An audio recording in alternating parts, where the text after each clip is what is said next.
So hello everyone, good evening. उम्मीद करता हूँ मेरी वॉइस एंड वीडियो क्वालिटी काफ़ी अच्छी आ रही होगी। जस्ट 1 सेकेंड में चेक करता हूँ। हेलो। हाँ, तो मैंने चेक किया, मेरी वॉइस एंड वीडियो क्वालिटी अच्छी अच्छी आ रही है।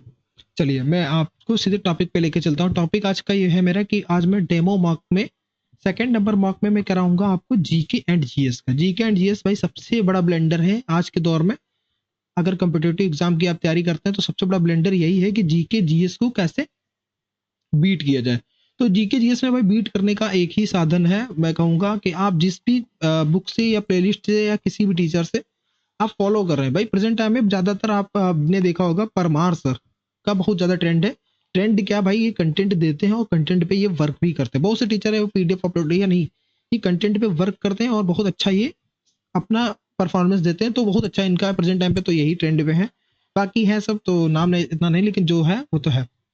तो डेमो में मैं आपको एसएससी एमटीएस का सेक्शनल कराऊंगा, कोवी जीके जीएस का। और ये शिफ्ट रहेगी 1 अक्टूबर 2024 की, वो भी फर्स्ट पीवाईक्यू बेस्ड में। क्योंकि एमटीएस में भाई सिलेक्शन किस बेस पे होता है तो आप भी जानते हैं, एक इंग्लिश हो गया एंड दूसरा जीके जीएस हो गया। बस इन्हीं पे अगर आपके नंबर बढ़िया है, वनडे एग्जाम है भाई, आपकी अगर किस्मत ने साथ दे दिया तो आप एक गवर्नमेंट जॉब के हकदार हो जाएंगे। तो मैं टाइम वाला वेस्ट करते हुए सीधे मैं चलता हूँ अपने मॉक टेस्ट पे। तो देखता हूँ मेरे मॉक टेस्ट में कैसा क्या इसमें रिस्पॉन्स रहता है। ओके, तो मैं एमटीएस का 1 अक्टूबर 2024 का शिफ्ट 1 कराऊंगा। चलिए मैं ट्राई करता हूँ इसमें कैसा क्या मुझे अपना आउटपुट देना है, देखता हूँ।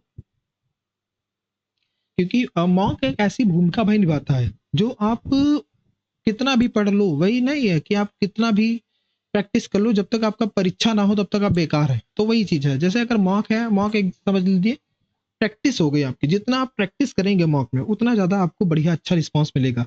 यही चीजें हैं, छोटी छोटी चीजें हैं, बहुत बड़ी भूमिका निभाती हैं। तो इस चीज को आपको कम से कम अपने माइंड में रखना है कि आपको किसी भी चीज को बहुत ज्यादा ये नहीं करना है कि उसे मतलब पेंडिंग में डाल देते हैं। अगर आप वर्क देखिए पढ़ रहे हैं तो कायदे से पढ़ ही लीजिए, उसका रिजल्ट बहुत अच्छा आता है। आप भी जानते हैं, मैं भी जानता हूँ, और काफी लोग को यही चीजें नहीं समझ में आती हैं कि कैसे क्या उनको करना है।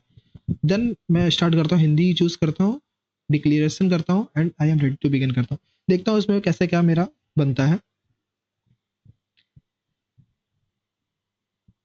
तो इसमें दिखा रहा है भारत के चुनाव के दौरान लोकसभा आम चुनाव पर कितना क्या होता है। चलिए नेक्स्ट करता हूँ। पहले ही क्वेश्चन भाई मुझे थोड़ा देखिए बड़ा क्वेश्चन। कौन सा युगल जो है, युगल बनारस घराने से। देखिए ये क्वेश्चन लिखा है, कौन सा संगीत युगल बनारस घराने के ख्याल ज्ञान परंपरा का हिस्सा। परंपरा देखिए, बनारस घराने, घराना जो है बनारस का एक घराने। ये देखिए ये बहुत ज्यादा फेमस क्वेश्चंस होते हैं जो बहुत ज्यादा आपको स्टैटिक वगैरह में मिल जाएगा। तो इसका देखिए सबसे ज्यादा ये राजन और साजन मिश्रा, ये बहुत नॉर्मल क्वेश्चन है जो बनारस घराने से है। मैं इसी को टिक करता हूँ, देन आगे बढ़ता हूँ। निवास स्थान के अलावा लेमेंडर के घर के दीवार के पीछे छिपकली के अंतर में निम्नलिखित कौन सा था। चलिए इसको स्किप करते हैं, क्वेश्चन मुझे समझ में नहीं आया। निम्नलिखित में से कौन सा उपन्यास अरविंद द्वारा नहीं लिखित है। चलिए इसको भी स्किप करता हूँ, ये भी मुझे नहीं समझ में आ रहा है। भारतीय क्रिकेटर हाँ सौरव गांगुली, ये क्वेश्चन मेरा तो कुछ। हाँ, भारतीय क्रिकेटर सौरव गांगुली ने किस स्टेडियम में अपने टी शर्ट, ओ भाई टी शर्ट उतारी थे। तो इन्होंने जो है ये लॉर्ड्स स्टेडियम इंग्लैंड में, लॉर्ड्स, ये मेरा यही ऑप्शन है। इसको मैं टिक करता हूँ, देन मैं आगे बढ़ता हूँ।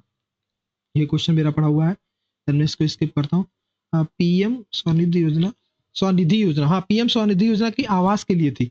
आवास, हाँ भाई ये देखिए ऑप्शन आवास शहरी। भाई देखिए ये होते हैं क्वेश्चन, अगर आपने पढ़े हैं कहीं ना कहीं से तो उसका आउटपुट आपको मिलेगा।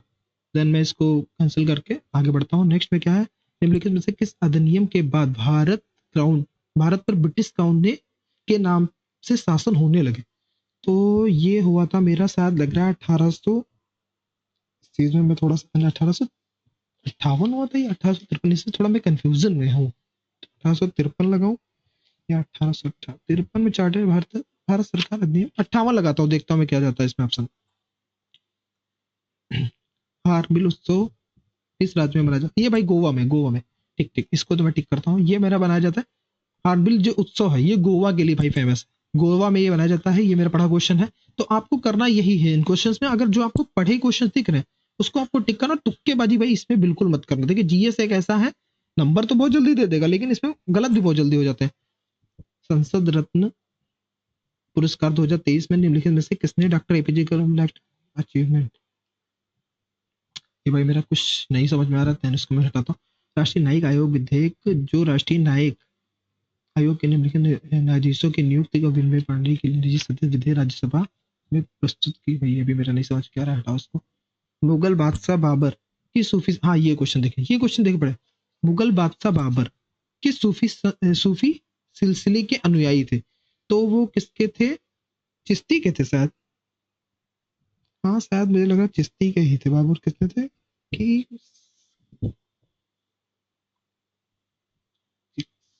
ये चिश्ती नहीं होगा, देन इसको हटाओ यार। चलो चिश्ती लगाता हूँ, देखता हूँ शायद चिश्ती ही सही हो, शायद हो सकता है, बड़ी बात नहीं है। गोवा के निम्नलिखित में से किस नृत्य के लिए मराठा योद्धाओं के पुर्तगालियों के विजय के जश्न मनाया जाता है? तो इसके लिए किसके लिए मनाया जाता है? ये घोड़े, हाँ घोड़े वाला यही क्वेश्चन, ये मेरा पढ़ा हुआ क्वेश्चन। देखिए ऐसे क्वेश्चन आपके क्लिक होंगे अगर आपने क्वेश्चन को पढ़े। ये मत देखिए नंबर कितना क्या है आपको इसमें, CS3 CS2 का होल्ड एंड CS3 ये किसका है?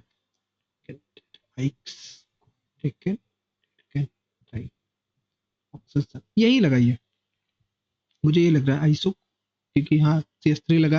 निम्नलिखित में से किस कथक नर्तकी को 2022 में पद्मश्री मिला?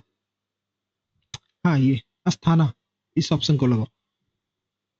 मैं इसको मिलेंगी और नैनी अस्थाना है। ये क्वेश्चन थोड़ा थोड़ा मुझे लग रहा है क्लिक। कर्नाटक क्या बीदर किला, ये देखिए दिखा रहा है कर्नाटक का बीदर किला आकार में अनियमित रूप से गोलाकार आयताकार वर्धक, ये भाई मुझे थोड़ा सा कंफ्यूजन में है, हटा भाई इसको। कंफ्यूजन के क्वेश्चंस बिल्कुल नहीं टच करना है। समुद्री तट में पौधा के क्वेश्चन, समुद्री जीवों में एक तटीय दिखा रहा है क्वेश्चन, क्या कह रहा है? एक तटीय क्षेत्र में समुद्री जलमंडल, भाई बड़ा क्वेश्चन है यार, इतना बड़ा क्वेश्चन नहीं, जीएस में रिस्क नहीं लेने का। भारतीय मौसम विभाग विज्ञान विभाग के अनुसार निम्नलिखित में से कौन सा मौसम भारत में अनुभव नहीं देता? गर्मी का मौसम, ये भी भाई मेरा कुछ क्वेश्चन पढ़ा नहीं लग रहा है, इसको हटाओ। बहुत जीएस में भाई मुझसे स्किप बहुत क्वेश्चंस होते हैं क्योंकि मैं जीएस में देता हूँ टाइम लेकिन मैं इतना ज्यादा उसमें नहीं हो पाता है। पारंपरिक किसमें पानी का भंडारण, खरीद से पेट्रोलियम कूड़ा एकत्रित, ये भी हटाओ, नहीं मुझे समझ में आ रहा। आईसीसी T20 2021 में इससे बेकटेस्टर प्रसार लगा, इनको थोड़ा सा मुझे समझ में आ रहा है, इनको टिक कर।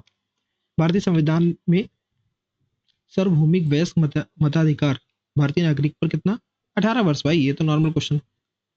निम्नलिखित में से किसने मौर्य काल की ब्राह्मी लिपि को समझा था? James Prinsep. भाई ये क्वेश्चन देखें, ये क्वेश्चन जो होते हैं जो तुरंत क्लिक करते हैं, जेम्स प्रिंसेप इनके लिए है। ये क्वेश्चन जो मेरे पक्के पक्के होते हैं इनको तो मैं समझता हूँ कैसे क्या इनको सॉल्व करना। तो ऐसे क्वेश्चन आपके भी एग्जाम में आ जाते हैं, तो आपको इस चीज से सामान्य तौर पर घाटा को अधिक के भंडार सीमांत, सीमांत बताओ, सीमांत लगाओ। फरवरी 1947 में लॉर्ड वेवल के स्थान पर भारत के वायसराय के रूप में किसे नियुक्त किया गया? विलिंगडन, यही लगाओ। शायद मुझे ये क्वेश्चन का आंसर सही लग रहा है, इसे मैं टिक करता हूँ और देन मैं आगे बढ़ता हूँ। भारत में निम्नलिखित में से किस आयु वर्ग को कार्यशील जनसंख्या या कार्यशील आयु माना जाता है? 25 से 65 नहीं, 40, ये सही है। निम्नलिखित से क्या, ये क्वेश्चन भाई कहाँ से क्लिक होते हैं? भारत में ब्रॉड गेज रेलवे नेटवर्क की अनुमानित चौड़ाई क्या होती है? अनुमानित चौड़ाई, देखिए ये कुछ क्वेश्चन होते हैं जो मुझे शायद लग रहा है इसका 1.676 करके कुछ था इसका आंसर, नहीं है तो 1.6 है, तो इसको 1.6 पे लगाओ और इसको देन आगे बढ़ो। 7 नेक्स्ट करते हैं। नो, इसे सबमिट भी नहीं करना है। अब मैं जाता हूँ अपने डेस्कटॉप पे, इसको मैं इरेज करता हूँ। मेरे क्वेश्चन देखिए, मैं आपको कुछ दिखाता हूँ। मेरे क्वेश्चन कितने हो गए अटेम्प्ट आंसर्ड? मैंने 16 क्वेश्चन के मैंने आंसर दिए हैं, जिसमें से 9 मैंने आंसर नहीं दिया। भाई 16 मैंने क्वेश्चन दिए हैं आंसर, और इसमें देखता हूँ एक दो अगर मुझे कुछ और समझ में आता है तो मैं उसे भी टिक करता हूँ। भाई नंबर इसीलिए जीएस में नहीं आते, जीएस का नंबर का सीन यही है, लोकसभा विधानसभा के आम चुनाव में राज्य में कुल कम से कितना 8%, 3%? ये भाई क्वेश्चन मेरा समझे में नहीं, पहली बात क्वेश्चन ही इतना बड़ा है, इसको कौन ही पढ़ेगा। निवास स्थान के अलावा सैलामेंडर और घर की दीवार पर रहने वाले छिपकली में अंतर कौन सा था? अंडा देने की विशेषता, छिपकली तो अंडा देती है, तो चाहे आपके पास, ये भी नहीं यार क्वेश्चन तो समझ में आ रहा है, चार हटाओ। निम्नलिखित में से कौन सा उपन्यास अरविंद द्वारा नहीं लिखा? Last man invited the English teacher, the white tiger, selection day. The white tiger लगाओ, गलत होता है, देखते हैं क्या होता है। और क्या भारतीय क्रिकेटर्स, ये तो हो ही गया मेरा 9 नंबर क्वेश्चन। संसद रत्न पुरस्कार 2023 में निम्नलिखित में से किसने डॉक्टर एपीजे की लाइफ टाइम अचीवमेंट? लक्ष्मी रंगा, कुछ नहीं आ रही, कंफ्यूजन में मेरे क्वेश्चन। भाई अगर आप लोगों को आ रहा है तो कमेंट कर सकते हैं, मुझे तो कंफ्यूजन में। आयोग विधेयक जो नागरिक की नियुक्त करता है, ये भी मेरे क्वेश्चन कुछ नहीं समझ में आ रहा भाई। चलो मैं जितना हुआ बहुत हुआ। देखिए जीएस में मैं आपको एक कुछ चीजें बता दे रहा हूँ। जीएस मेरा पता नहीं मेरे क्या स्कोर आता है, तो चलिए मैं इसको पहले सबमिट करता हूँ, टाइम हो रहा है फर्जी में, क्यों लंबी वीडियो खींचे, सबमिट करता हूँ, देखता हूँ क्या स्कोर आता है इसमें। फिर मैं जीएस का आपको कुछ बताता हूँ कि कैसे क्या जीएस में करना है। मेरा है ज्यादा नहीं, बट मैं जितना करता हूँ लिमिटेड करता हूँ भाई, सीधी बात है, जीएस किसी का फिक्स नहीं रहता है, कितना क्या स्कोर आता है देख।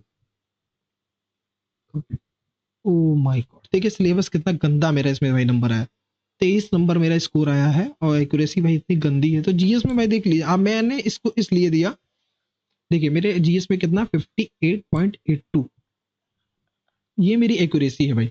परसेंटाइल कितना है, बहुत गंदी भाई, यही इसी की वजह से मेरा सिलेक्शन बोल सकते रह रहा है, या कुछ प्रॉब्लम्स क्रिएट कर रहा है, तो ये कुछ चीजें हैं। और मेरा स्कोर कितना है 23, 75 में 23 भाई, कौन सा स्कोर भाई लेके आया हूँ, तो 75 में 23, रैंक तो बहुत गंदी आई है। देन मैं आगे चलता हूँ, और इसमें तो कट ऑफ भी क्लियर नहीं हुई। चलो कोई नहीं, मैं इसको लास्ट में अपना ये देखो, मैंने 10 या 30 और एक साथ 23 नंबर थे, हाँ सही है।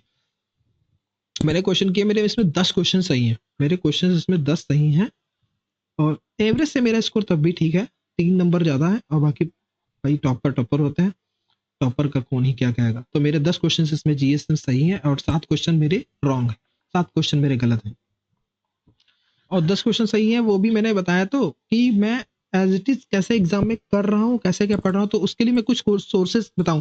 देखो मैंने आज तक भाई, मैं सिंपल सी लैंग्वेज में बता रहा हूँ कि मैंने लूसेंट खरीदा, तो भाई सब खरीदा, मैंने भी खरीदा, छुआ नहीं भाई, मैं एक बार भी मेरा मन ही नहीं हुआ कि इसको मैं पढ़ूं दोबारा, लूसेंट भाई बहुत ज्यादा बुरी। तो उसको मैं ना देखते हुए मैंने जीएस के लिए क्या किया, जीएस के लिए मैंने किया ये कि नीतू मैम की जो है बुक आती है स्टैटिक की, वो मैंने बुक को फॉलो किया भाई, विश्वास नहीं मानेंगे आप उसको, मैंने कम से कम भाई कितनी बार मैं पढ़ चुका, मुझे खुद ही बहुत पढ़ चुका भाई, इतनी गंदी कर दी मैंने बुक को। 15 चैप्टर है, वो भी स्टैटिक के, मैं ज्यादा जीएस में नहीं घुसता, सीधी बात है ये, स्टैटिक के 50 क्वेश्चन 50 चैप्टर्स हैं सब मिला के टोटल, मैंने उसी का, उसके लिए मैं एक भी नोट्स नहीं बनाता हूँ। बस ये है कि मैं जितने भी टेस्ट देता हूँ तो उसको मैं क्या करता हूँ, नोट डाउन कर लेता हूँ उसमें, अगर कुछ मेरा अच्छा लग रहा है तो, अच्छा सा मतलब क्या, जो मुझे इंपॉर्टेंट लग रहा है, अच्छा क्या इसमें लगेगा, तो इंपॉर्टेंट जो लगता है वो मैं नोट कर लेता हूँ, और इसी वजह से मेरे साथ 10 नंबर आए हैं, 10 क्वेश्चन सही हैं, तो काफी हद तक स्कोर मेरा डाउन है, तभी मैं इस चीज से वो ना टेंशन लेते हुए जीएस पे। अब देखिए मेरे मैं बता रहा हूँ आपको, आप इंग्लिश पे वर्क कर लीजिए, और क्या बोलते हैं, और क्या बोलते हैं वो, रीजनिंग पे वर्क कर लीजिए, मैथ्स पे वर्क कर लीजिए, हिंदी पे वर्क कर लीजिए, जीएस को एज अ स्कोरर रखिए, कि आपको स्कोर बूस्ट कैसे करना है, जीएस को एज अ स्कोरर रखिए, जो आपको स्कोर को बूस्ट करता है। जैसे 10 क्वेश्चन मेरे सही है, 10 से 23 नंबर ये मैं फुक्कट कह समझ लीजिए, मैंने पढ़ा, टाइम दिया, जब आप बोर हो रहे हैं तो आपको जीएस को देखना है, आपको टोटली डिपेंड नहीं करना, लेकिन उसके अलावा आपको क्या करना है, आपको बाकी सब्जेक्ट पे आपको ये स्कोरिंग, बाकी सब्जेक्ट जो है स्कोरिंग है भाई, वो स्कोर लाते हैं, और जीएस क्या है भाई, एज अ ऑप्शनल रखिए, आप क्या रखना है, एज अ ऑप्शनल आपको रखना है, जीएस को ऑप्शनल इसलिए रखना है क्योंकि ये भाई स्कोरिंग सब्जेक्ट है। सो यही है कि आप जीएस के लिए बहुत मल्टीपल टाइप है, और बाकी मैं परमार सर को काफी फॉलो करता हूँ, वो भी बहुत अच्छा पढ़ाते हैं, तो उन्हीं के हल्के फुल्के नोट्स मैंने बनाए हैं, उसी से मैं अच्छा खासा रिस्पॉन्स देता हूँ। सो मैं ज़्यादा टाइम ना वेस्ट करते हुए इतना ही बताता हूँ कि मैं नेक्स्ट जो अपना मॉक सीरीज लाऊंगा, डेमो भाई मैं दिखा रहा हूँ ये कि मैं डेमो में कैसा क्या वर्क कर रहा हूँ, नेक्स्ट में जो लेके आता हूँ उसमें क्या है मेरा सीन, उसमें मैं नेक्स्ट शायद मैं रीजनिंग की या मैं हो सकता है मैथ की मैं लेके आता हूँ। इसमें भाई मेरा स्कोर ऑटोमेटिक बूस्ट करता है कि ये मैं भाई मेरा बहुत ज़्यादा प्रैक्टिस हो रखा है, बहुत ज़्यादा। इसमें मेरा स्कोर बूस्ट करेगा। देन ये है कि जीएस का तो भाई सबका ही हाल है। चलिए मैं ट्राई करता हूँ, नेक्स्ट वीडियो लाता हूँ। Okay, thank you so much भाई। मैं वीडियो को खत्म करता हूँ।